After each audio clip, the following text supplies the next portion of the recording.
सभी खास मेहमान हमारे साथ इस वक्त जुड़े हुए हैं और चर्चा हो रही है कि वोट कटवा पर यू टर्न, जो कि प्रियंका गांधी ने बयान दिया था और 24 घंटे बाद ही उस बयान को बदल दिया है। अब सवाल ऐसे में उठता है कि क्या एसपी, बीएसपी, आरएलडी के गठबंधन के साथ, इत्तेहाद के साथ कांग्रेस भी अंदरखानी ये सोच रही है कि जहां पर हमारे कैंडिडेट कमजोर हैं वहां पर एसपी, बीएसपी और आरएलडी के उम्मीदवार को आप वोट दीजिएगा, क्योंकि ऐसा लोगों का कहना है, ऐसे लोगों की तरफ से जो राय है वो आ रही है। तमाम पैनलिस्ट से हम जानने की कोशिश कर रहे हैं। और ऋषि जी, आप कुछ कहना चाह रहे थे ब्रेक पर जाने से पहले। मैंने एक एग्जांपल गोरखपुर के दिया कि जहां 9 लाख महागठबंधन का वोट है, वहां आप देखिए ब्राह्मण का 3 लाख है। आपने कैसा कैंडिडेट दिया है? ब्राह्मण कैंडिडेट दिया, एक कमजोर कैंडिडेट दिया जो पॉलिटिकली एक्टिव ही नहीं है, एक लॉयर है और बार एसोसिएशन का एक नेता है, आपने उसको टिकट दे दिया। ठीक, पहली बात। आप अनुज यात्री जी मेरे बात से सहमत होंगे, ज्यादा दूर जाने की जरूरत नहीं है। यदि आप फर्स्ट फेज के नोएडा के लोकसभा चुनाव को एज ए सैंपल लीजिएगा तो आपने नोएडा में किसको दिया? एक ठाकुर को दिया जो कोर वोट बैंक बीजेपी का है। तो आपने ऐसे हर सीट में मेजर 60 से 70% ऐसे जगह टिकट दिया जहां आपने बीजेपी के जो कोर वोट बैंक है उसको सिंध लगाने की कोशिश की है।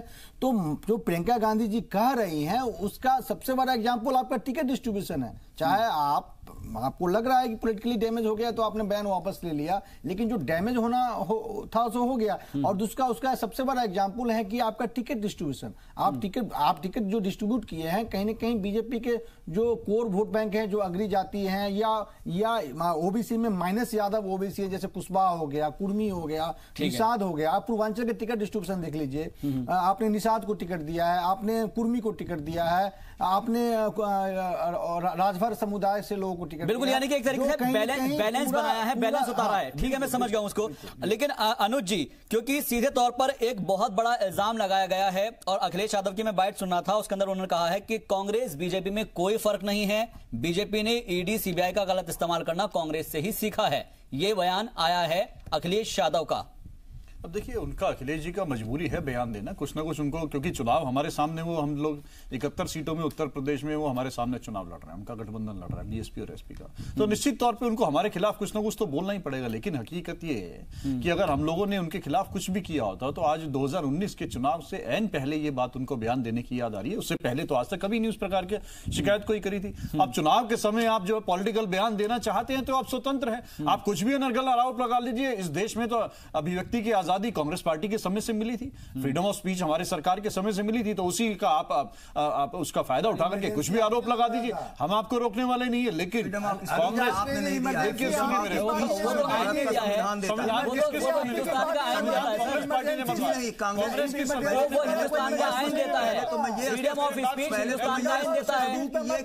वो कांग्रेस नहीं है, भारतीय स्वतंत्रता आंदोलन नहीं जाएगी। दैट वाज द कांग्रेस वो अलग है, वो कांग्रेस अलग है सर। वो 1885 में बनी थी और जब भारत की आजादी मिली तो महात्मा गांधी राष्ट्रपिता ने वो बात अलग आ जाएगी। विशाल जी बोलिए। हम उससे राइट टू फ्रीडम आपने दिया है, लेकिन वो हिंदुस्तान का आइन देता है, वो कोई पार्टी नहीं देती, वो कोई पार्टी नहीं देती। फंडामेंटल राइट है, हमारा मूल अधिकार है जो हमें देश का इतिहास नहीं, फंडामेंटल लॉ है। जनता पार्टी संविधान ठीक है, ठीक है विशाल जी, ठीक है, लेट हिम कंप्लीट। विशाल जी मैं एक बार कंप्लीट कर लूं। हाँ, मैं एक बार पहले अनुज जी को कंप्लीट करने दीजिएगा, अनुज जी को कंप्लीट करने दीजिएगा। ठीक है, इस प्रकार से बीच में बोलना मुझे भी आता है, ठीक है, मैं आपको भी नहीं बोलने दूंगा क्योंकि आप बीच में बोलने में आपको शौक है। गलत बात नहीं, ठीक है, ठीक है, अब आप कंप्लीट करने दीजिएगा, आप कंप्लीट करने दीजिएगा। तो आप ठीक है जी, अनुज जी कंप्लीट कीजिए, अनुज जी कंप्लीट कीजिए। के बीच में बोल रहे हैं उसको बात नहीं, ठीक है, गलत बात पर रोक रहा हूं। नहीं, ठीक है विशाल जी एक मिनट, लेट हिम कंप्लीट। आप अपने समय में उत्तर दीजिए। ठीक है अनुज जी, गलत बातों का आप जवाब जी, अनुज जी कंप्लीट कीजिए। आप अगर किसी राजनीतिक दल से प्रेरित होकर के उनकी विचारधारा की बात अगर करेंगे तो हम आपकी बात सुनने वाले नहीं है। आप अगर चाहेंगे कि संविधान के साथ छेड़छाड़ हो, इस देश के इतिहास को बदलने की कोशिश की जाएगी तो देश की जनता इस चीज को बर्दाश्त नहीं करेगी। देश की जनता जानती है कांग्रेस को और कांग्रेस की सरकारों को, योगदान को जानती है। इस देश में जब आजाद हुआ था हमारा, ठीक है, वो योगदान सबको याद रहेगा। ठीक है, मैं सर आपको बीच में रोकना चाहूंगा, भी याद रहेगा। ठीक है, कांग्रेस ही एकमात्र पार्टी है। अनुज जी आपकी बात हो देश में, ठीक है, इस देश में हम लोगों ने झूठे वायदे नहीं किए। ठीक है, ओके, झूठ बोल के सत्ता में आते हैं उतनी ही तेजी से ये जो इनका झूठ का गुब्बारा है उतनी तेजी से ही ये फुस हो गया है गुब्बारा। ठीक है, कंवर साहब हमारे साथ, ठीक है, जुमले का गुब्बारा अनुज जी, ठीक है, हो गया आपकी बात, हवा निकल चुकी। ठीक है अनुज जी, ठीक है, कमर साहब, क्योंकि ये सवाल आपसे भी बनता है कि समाजवादी पार्टी के जो सदर हैं अखिलेश यादव, उनका बयान आया है कि जिस तरीके से कांग्रेस यहां पर इस्तेमाल करती थी सीबीआई को और ईडी को, उन्हीं से सीखा है बीजेपी ने। कितनी सच्चाई है इसके अंदर? तो वही है कि एक दूसरे के साथ होने के बाद ये दिखाना चाहते हैं कि हम साथ में नहीं हैं, जबकि प्रियंका गांधी जी ने उस बात को कबूल कर लिया है, उसको सलाम कर लिया है कि हम इस तरह करते हैं। एक चीज मैं और बताता चलूं यहाँ पे, जो कहते हैं कांग्रेस ने बड़ा योगदान दिया है, बड़ी कुर्बानी। पंडित जवाहरलाल से देख लीजिए, उन्होंने भी सत्ता का सुख भरपूर तरीके से हासिल किया, इंदिरा गांधी जी ने भरपूर हासिल किया, राजीव गांधी।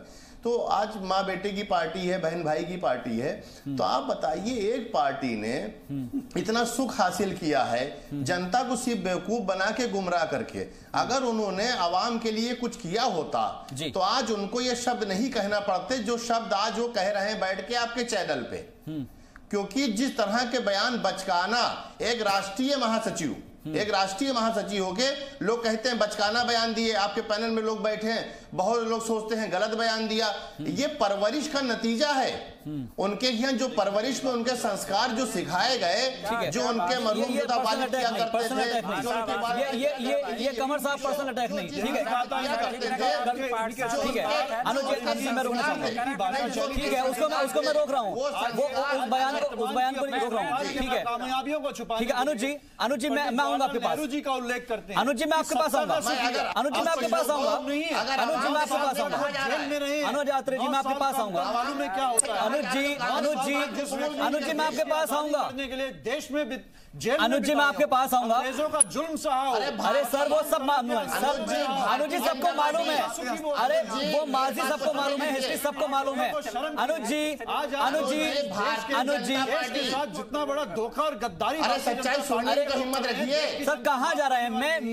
मैं रोकने की कोशिश कर रहा हूँ। राघवेंद्र जी को बताइएगा। जी, मैं एक चीज कहना चाहता हूँ कि अभी जैसे बहुत सारे मिश्रा जी हैं पॉलिटिकल एनालिस्ट, मिश्रा जी हैं वरिष्ठ पत्रकार हैं, उन्होंने जिस तरीके से आंकड़े बताने लगे कि भाई ऐसे कैंडिडेट खड़े करे गए, तो भाई बहुत सारी जगह मैं बता रहा हूँ, सहारनपुर में 2 मुस्लिम खड़े हो गए, बसपा से भी खड़े हो गए, कांग्रेस से हो गए। नहीं तो आप ये बताइए, अगर मिली भगत होती तो दूसरे को खड़े करते, तो मिली भगत होती दूसरे को करते ना, जिससे वोट मिल जाता। तो ये तरीके, इस तरीके नहीं। देखिए, आप किसी एक मानसिकता से ग्रसित होकर के इस तरीके का पॉलिटिकल एनालिस्ट जो आप एनालिसिस कर रहे हैं वो ठीक नहीं है। दूसरा भी बीजेपी के कह रहे थे कि जो उन्होंने बताया उनसे मानसिकता पता लग गई है कि भाई ये अंदर खाने मिले हुए हैं। तो मुझे लग रहा है इमरान खान ने भी अभी बयान दिया था, वो भी आपसे मिले हुए हैं ना।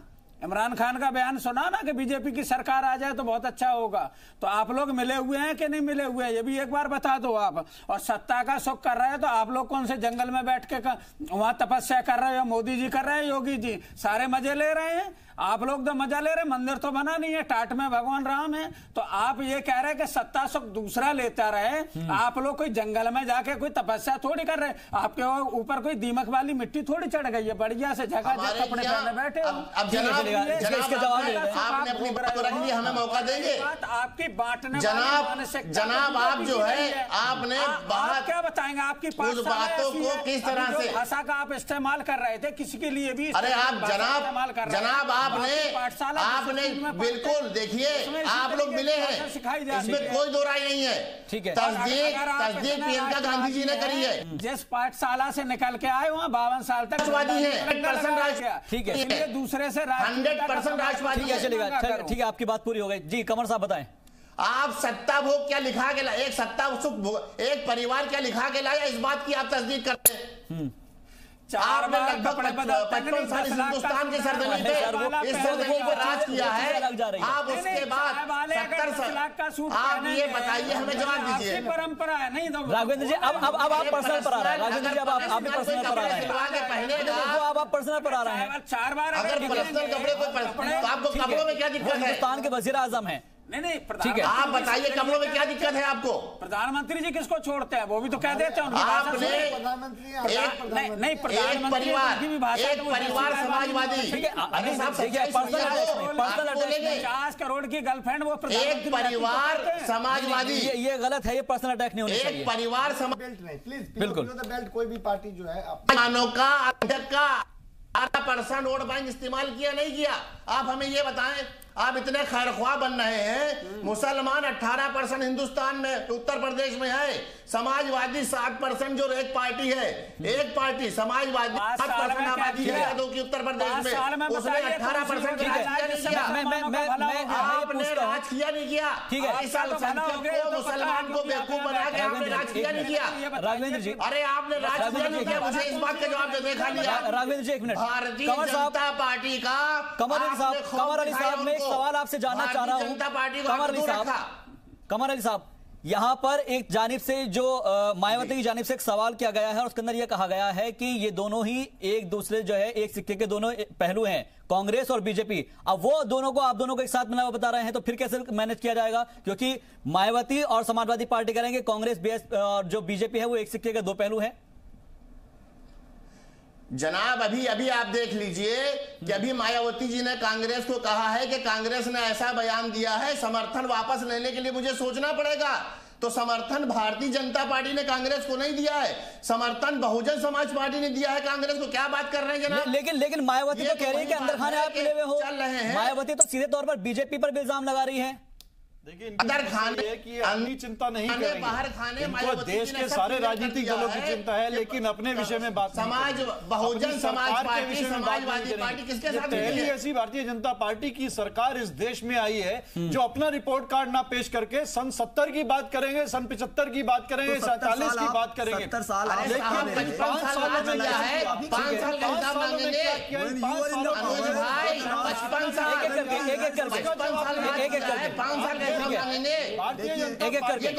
ये ऐसे किसी को सुना नहीं जाएगा, ऐसे कोई किसी को नहीं सुन पाएगा। मैं सभी मेहमानों से गुजारिश करता हूं एक एक करके। अनुज साहब, आप अपनी बात कंप्लीट कीजिएगा। देखिए, मैं यही पूछना चाहता हूं, ठीक है, ये पहली ऐसी सरकार है जो मोदी जी की सरकार है, इन्होंने 5 साल केवल और केवल विपक्ष को कोसने में बिता दिया। जब आप सरकार में चुन कर के आए थे, देश की जनता से आपने मैंडेट लिया था, प्रचंड मैंडेट लिया था, तब आपने ये नहीं कहा था कि मैं जब सरकार में चुन के आऊंगा तो पहले ये बताऊंगा कि पिछली सरकारों की कमियों नाकामयाबियों की वजह से मैं काम नहीं कर पाऊंगा। ये तो पहले ऐसे प्रधानमंत्री हैं, सरकारें बदलती रही हैं, लेकिन आज तक ये बताए किसी प्रधानमंत्री ने पूर्व सरकारों के काम का रोना रोया? इससे पहले डॉक्टर मनमोहन सिंह की 10 साल सरकार रही, क्या उन्होंने आज तक कभी अटल जी की सरकार से जो हमको सत्ता मिली थी, कोई एक बार उल्लेख बता दीजिए कि डॉक्टर मनमोहन सिंह ने यह बताया कि इस वजह से इस सरकार का, इस देश का नुकसान हुआ हो? हमने कभी उल्लेख नहीं किया। जो भी हमारे को अटल जी की सरकार से नाकामयाबियां मिली, उसका हमने दृढ़ता से सामना किया और उसको मजबूत देश को सामने 2014 में अर्थव्यवस्था मजबूत करके इनको दी। लेकिन नाच न जाने आंगन टेढ़ा, ये कहावत मोदी जी की। लेकिन फिर 2014 में मैं सर काउंटर क्वेश्चन कर रहा हूं, सर मैं काउंटर क्वेश्चन कर रहा हूं। देश में हालात ये हो गया है, अनुज जी ये कहते हैं, अनुज जी इसी में काउंटर क्वेश्चन है, आप ही से है, इसी में सरकार क्या चुन ली, इसी में काउंटर क्वेश्चन है कि 2014 के अंदर फिर क्यों नकार दिया गया आपको? अगर आपने इतना ही काम किया था तो 2014 में क्यों नकार दिया गया? फिर देखिए, जनता ये कहती है कि अब तो हालात ये हो गए कि हमने ये सरकार न चुन करके एक खतरा मोड़ ले लिया, खतरे वाली सरकार मोड़ ले ली। जब से आए हैं इस देश में खतरा ही खतरा हो गया। जब किससे खतरा है? की सरकार आई है, अनुज जी, किससे खतरा है? देश का राष्ट्रवाद खत्म हो गया, देश में हिंदुओं के ऊपर खतरा हो गया, देश के मुसलमानों के ऊपर, किसी के ऊपर कोई खतरा नहीं है, देश की सुरक्षा के ऊपर कोई खतरा नहीं है, देश की अर्थव्यवस्था पे खतरा हो गया, किसी के ऊपर कोई खतरा नहीं है। अरे ये तो सरकार मानती है, ये सरकार कहती है कि हर चीज में खतरा हो गया। इनके शासन में ये तो वायदा करके आए थे हम किसानों के अच्छे दिन लेके आएंगे। ठीक है, इसका जवाब मैं ले लेता हूं। सबसे ज्यादा आत्महत्या इनकी सरकार में बढ़ी। ठीक है, इसका जवाब मैं ले लेता हूं। ये देश में जो है हमारी सुरक्षा को मजबूत करने आए थे, लेकिन सबसे ज्यादा सैनिकों की शहादत इनके राज में। ठीक है, चलेगा। देश में काला धन 80 लाख करोड़ रुपए काला धन वापस लेके आए थे। मुझे एक बात का खाली आप जवाब दे दें। ठीक है, नोटबंदी करके देश की जीडीपी को आपने, ठीक है, आपने सब कुछ बता दिया है, काम किया, आपने सब कुछ बता दिया है। कि आपने आवाम के लिए किया है। सीबीआई से लड़े सीबीआई, जज से लड़े जज, जब सरकार में बैठे हो सबसे बड़े ठग, ये हालात हो गया इस देश का। ठीक है, यहां पर मैं विशाल जी आपसे जानना चाहूंगा क्योंकि बहुत देर से वो इंतजार कर रहे हैं। विशाल जी, अब आप अपनी बात रखिएगा किस तरीके से। ठीक है, मैं आपके पास भी आऊंगा। देखिए, ऐसा है, मैं जहां तक राघवेंद्र जी, अनुज जी की बात है जी कि सरकार बनी तो 70 सालों जो है हमारी सरकार ने क्या नहीं किया था, आप 5 साल इसी का रोना रोते रहे। जब आप पावर में थे तो आप ही की तो कंपैरिजन की जाए, आप ही का तो कंपैरिजन किया जाएगा। ठीक बात है। आप सत्ता में बैठे थे, 70 साल आपकी सरकार थी, तो आप ये इस जिम्मेदारी से पल्ला नहीं झाड़ सकते कि हमारी आलोचना नहीं होगी। बिल्कुल, आप जिन कामों को नहीं कर पाए उन कामों को अगली सरकार करेगी। लेकिन यहां पर हर पार्टियों को यह सोचना चाहिए कि उनको दलगत, जातिगत, क्षेत्रगत राजनीति से ऊपर उठकर काम करना चाहिए। अभी अनुज जी ने कहा हमारी पार्टी ने आपको आजादी दी, हमारी पार्टी ने आपको अभिव्यक्ति की स्वतंत्रता दी। मैं महानुभाव से कहना चाहूंगा ये संविधान है, fundamental law of the land, Hindustan का आईन ये कहता है, हिंदुस्तान का कानून है। नंबर 1। नंबर दूसरी बात, मैं आपको अनुज जी को यह भी बताना चाहूंगा कि ये कांग्रेस वो कांग्रेस नहीं है जो भारतीय स्वतंत्रता आंदोलन के समय 1885 में बनी थी। आपको इतिहास देखना होगा, जब 1885 में टोटल 100 मेंबर थे, 72 वर द ऑफिशियल मेंबर, और बॉम्बे के गोकुलदास तेजपाल संस्कृत महाविद्यालय में इसकी स्थापना हुई थी। अनुज जी को तो इसका इतिहास भी नहीं पता होगा। ठीक है ऋषि जी, नहीं, लेट मी कंप्लीट फर्स्ट। ठीक है, जल्दी कीजिए। ठीक है विशाल जी, ठीक है विशाल जी कीजिए। लेकिन आपको ये भी कहने की आवश्यकता नहीं है कि ये वही कांग्रेस है जो वो कांग्रेस थी। पहली बात। दूसरी बात, ठीक है, लेकिन सर विशाल जी आपने उत्तेजना, देखिए मैं जवाब देता हूं, मैं 10 सेकंड में जवाब देता हूं। ठीक है, दूसरी बात मैं कहना चाहूंगा, ठीक है कंप्लीट कीजिए। आपकी बात आप बोलने दो। कांग्रेस नहीं, जब आजादी मिली तो महात्मा गांधी जी ने क्या कहा था? महात्मा गांधी जी ने कहा कि अब इस राष्ट्रपिता ने जो आज हमारे राष्ट्रपिता हैं कि this Congress should be dissolve, otherwise people will misuse it. आज क्या मिसयूज हो रहा है? हर बात में यह कहा जाता है कि हमने कराया, हमने आजादी दिलाई। जी नहीं, ये आजादी केवल एक व्यक्ति की नहीं थी, पूरे हिंदुस्तान की थी, जो राष्ट्रीय चेतना के जागृत होने के कारण हुई थी। ठीक है, चलिए विशाल जी आपकी बात पूरी हो गई, ऋषि जी बताएंगे। ठीक है सर, मैं अभी आ रहा हूं सर। अनुज जी आपने बहुत अहम प्रश्न उठाया, 10 सेकंड दीजिए। चलिए ठीक है, 10 सेकंड। तौर पे देखिए इन्होंने प्रश्न उठाया कांग्रेस का कि 1885 वाली कांग्रेस। निश्चित तौर पे देखिए, पहली बात तो ये इनके सर्टिफिकेट की मुझे आवश्यकता नहीं है कि मुझे क्या मालूम है क्या नहीं। हम कहते हैं कि हम तो निरंतर जो है परिवर्तन पे विश्वास करते हैं, समय के हिसाब से हम परिवर्तन करते हैं, नई सोच लेकर के आते हैं, और इसी परिवर्तन का नतीजा है कि देश 1947 के बाद 2014 में हमारा तरक्की किया है कांग्रेस की सरकारों में। लेकिन यह भारतीय जनता पार्टी निश्चित तौर पर वही भारतीय जनता पार्टी है जो 1947 में जनसंघ हुआ करती थी, जो उस समय की इनकी सोच थी वही आज है। जो राष्ट्रीय सेवक संघ जो उस समय थी, जिसको सरदार पटेल साहब ने बैन किया था, वही सोच आज भी है। उसी सोच के साथ ये काम कर रहे हैं, देश में जहर घोलने का काम। ठीक है सर, ठीक है सर, आपने अपनी बात रख ली। घोलने का काम आज अनुज जी आपने अपनी बात रख ली, कोई परिवर्तन। अनुज जी आपने बात रख ली, इस बात को भी स्वीकार करना ओके ओके ठीक है। ऋषि जी देखिए, अनुज जी ने एक पहले टेक में कहा कि हमने फ्रीडम ऑफ स्पीच दिया, तो ये तो एक बात बिल्कुल सही है। विशाल जी ने जो बात कही है कि भारत के लोकतंत्र में जिस प्रकार से संविधान की हत्या की गई, इमरजेंसी लगाया गया, तो वो भी तो कांग्रेस का सबसे बड़ा पाप है, और कांग्रेस को उस पाप को मानना ही पड़ेगा। दूसरी मेरी बात, जो एक हर मीडिया में हर डिबेट में चर्चा होती, मॉब लिंचिंग, तो क्या 1984 से बड़ा कोई मॉब लिंचिंग था? तो ये जवाब जो कांग्रेस पे जो एक दाग है, उनको तो कांग्रेस को एक्सेप्ट करना होगा। कांग्रेस बड़ी पार्टी रही है, 50 साल शासन की है। आप देखिए, जब हमारे देश जब आजाद हुई थी तो उस समय कई और देश आजाद हुए थे, उनका डेवलपमेंट देखिए और हमारे देश का डेवलपमेंट देखिए। अनुज भाई हमारे प्रिय मित्र हैं, लेकिन अनुज भाई से मैं पूछना चाहूंगा, आप एम्स जाइए अनुज भाई, एम्स में क्या हाल है? आप देखिए, एक डॉक्टर पे 100 पेशेंट है। तो ये आपने 50 सालों में काम किया है। आज देखिए किसान कैसे परेशान है। आपके जो सिंधे साहब जहां से रिप्रेजेंट करते हैं, वहां 16 जो लोकसभा क्षेत्र है, वहां आज भी 5 किलोमीटर लोग चल के पानी लाते हैं। उस गांव में लड़की की शादी नहीं होती, क्योंकि जानते हैं कि हम जिस गांव में अपनी पुत्री को देंगे वहां पानी नहीं है। तो ये है भारत का डेवलपमेंट, ये आपको बात करनी चाहिए। और इसीलिए कंपैरिजन भी हो रही है। तो आपने ऐसे कुछ काम नहीं भी किए हैं, इसलिए कंपैरिजन भी हो रही है। एक भारत जैसे डेमोक्रेसी देश के लिए धब्बा है 1984, और लोकतंत्र की जो जिस प्रकार से इमरजेंसी में हत्या की गई। एज एन एनालिस्ट जी, आज भारत की जो स्थिति है, इसमें सबसे बड़ा मैं इसलिए कांग्रेस को दोष देता हूं, education is the fundamental aspect जी। नेल्सन मंडेला जी ने कहा था कि यदि किसी राष्ट्र को बर्बाद करना है तो उसकी एजुकेशन सिस्टम पे अटैक करो। बिल्कुल, अटैक आप हमारे यहां अटैक नहीं हुआ, उसे नेग्लेक्ट कर दिया गया, छोड़ दिया गया। बिल्कुल, और इसलिए जी नहीं कि इस केंद्र सरकार ने, बीजेपी ने आपको बात मानना पड़ेगा। जी नहीं, आपको बजट कम कर दिया शिक्षा का। केवल 5 साल सरकार थी, इसके पहले तो 70 साल कांग्रेस की सरकार थी। मैं ये कहना चाहता हूँ कि आज ये सारी इन सब का जड़, सबका मूल है अशिक्षा। आप अशिक्षित होंगे, इलिटरेट होंगे, ठीक है विशाल जी, विशाल जी ओके ओके विशाल जी, मैं राघवेंद्र जी में आऊंगा, राघवेंद्र जी में आऊंगा, मैं आऊंगा ऋषि जी, मैं आपके पास आऊंगा, मैं भी आऊंगा, लेकिन ठीक है मैं एक मिनट कमर साहब आपसे जानना चाहूंगा, क्योंकि एक के बाद एक इल्जामात आपकी पार्टी पर इसलिए भी लग रहे हैं कि क्या 5 साल पहले कुछ भी नहीं था, क्योंकि जिस तरीके की बात कही जा रही है कि 5 साल पहले ये नहीं था वो नहीं था, सब कुछ आने का, यानी कि 5 साल में सब कुछ डेवलपमेंट हो गया। ठीक है, अगर 70 साल के अंदर कोई प्रॉब्लम्स क्रिएट हुई है तो उनका सॉल्यूशन आगे तो निकलेगा। कोई सी भी चीज अगर आती है मार्केट के अंदर तो धीरे धीरे करके वो अपग्रेड होती है। तो क्या 5 साल के अंदर आपने उसको अपग्रेड कर दिया है? क्योंकि आपके ऊपर तो ये इल्जाम लगा रहे हैं कि आपने एजुकेशन का बजट कम कर दिया। अभी मैं छोटी सी बात आपको बताता हूं, जो छोटी सी बात है इन आम लोगों के लिए, मतलब जैसे जो लोग बैठे अपनी बात को कह रहे हैं, हमने आखिरी खड़े व्यक्ति को उज्ज्वला गैस योजना के अंतर्गत हमने गैस सिलेंडर फ्री गिफ्ट हर चीज सारी उसको दी, जो गरीब के लिए एक सपना था, जो कांग्रेस ने नहीं किया हमने किया। प्रधानमंत्री आवास योजना में हमने गरीब के ऊपर छत दी, जो इन्होंने नहीं किया। ये बता दे कि इन्होंने कौन सी ऐसी काम करा है जो 55 साल में ढिंढोरा पीट सके। हमने 2 काम बताए हैं, ये एक काम बता दें, हमने 200 काम किए, ये एक काम नहीं बता सकते अपने 55 साल का। दूसरी बात पे आ जाइए, सरदार वल्लभ भाई पटेल मरहूम की अभी जो ये बात कर रहे थे, 562 रियासतें, 562 रियासतें छोटी और बड़ी, सरदार वल्लभ भाई पटेल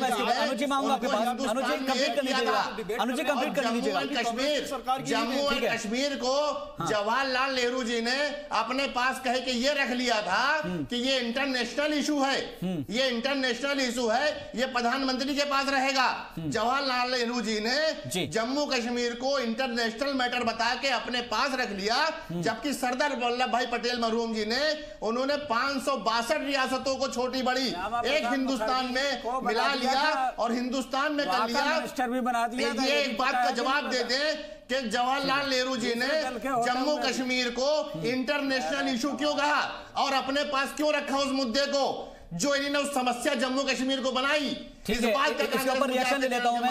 राघवेंद्र जी कुछ कहना चाह रहे हैं? ठीक है कमर जी, ठीक है राघवेंद्र जी। बहुत बड़ी बात है, करते हैं कि 70 साल में कुछ नहीं, उसमें ये अटल बिहारी वाजपेयी का भी कार्यकाल जोड़ लेते हैं, अपना भी जोड़ लेते हैं। 70 साल में अगर कुछ नहीं हुआ, ना अटल बिहारी वाजपेयी ने कहा, ना इन्होंने कुछ किया, ये अपना भी कार्यकाल जोड़ के जब बात करते हैं, मतलब किया कुछ नहीं। अगर आपने किया है तो आप नहीं, 5 साल में आपने एक एम्स क्यों नहीं बना के दे पाए?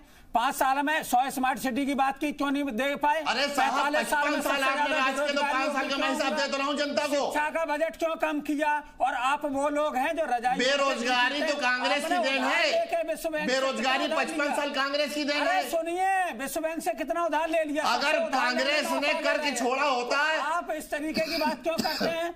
आप ये बताइए कि आपने कोई भी न काला धन आया, अपने टाइम बताया था ना घोषणा पत्र में 2014 में उत्तर प्रदेश में एक बिरादरी को नौकरी दी गई, पीसीएस का एक रिजल्ट निकला, कुछ नहीं हुआ। उस पीसीएस के रिजल्ट में आप समझ लीजिए जो मुख्यमंत्री के बिरादरी के लोग थे, तबके के लोग थे, वही पीसीएस को चुन के आए।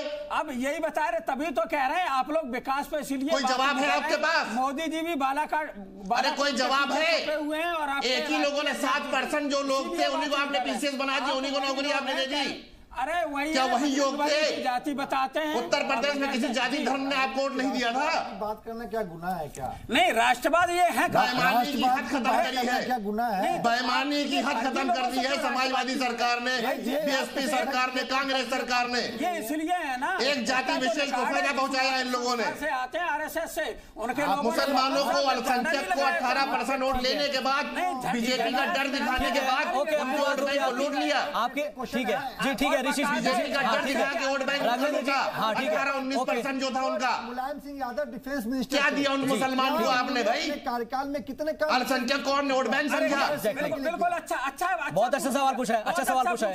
ठीक है, इसीलिए कि जब नेताजी, आप लोगों ने हिंदुस्तान में जो है मंत्री बने, एक दूसरे को गुमराह करके रखा, बांट के रखा, क्या तरीका है आप लोगों का? पहुंच रहे हैं और बाकायदा एसपी डीएम उन्होंने सुनिश्चित किया था, एसपी डीएम रहेगा और इस तरीके से जो सम्मान के शैतान नहीं पहले से नहीं, आप पता करिए रक्षा मंत्री हमें बात का जवाब दे दे, पीसीएस में जो बेईमानी हुई थी वो एक जाति विशेष को क्यों भरा गया, इस बात का जवाब दे दे हमें आप। के कार्यकाल में हुई थी, ठीक है चलेगा, आप दोनों का हो गया, ठीक है। अनुज जी के कार्यकाल में ठीक है, अब अनुज जी के पास चलते हैं।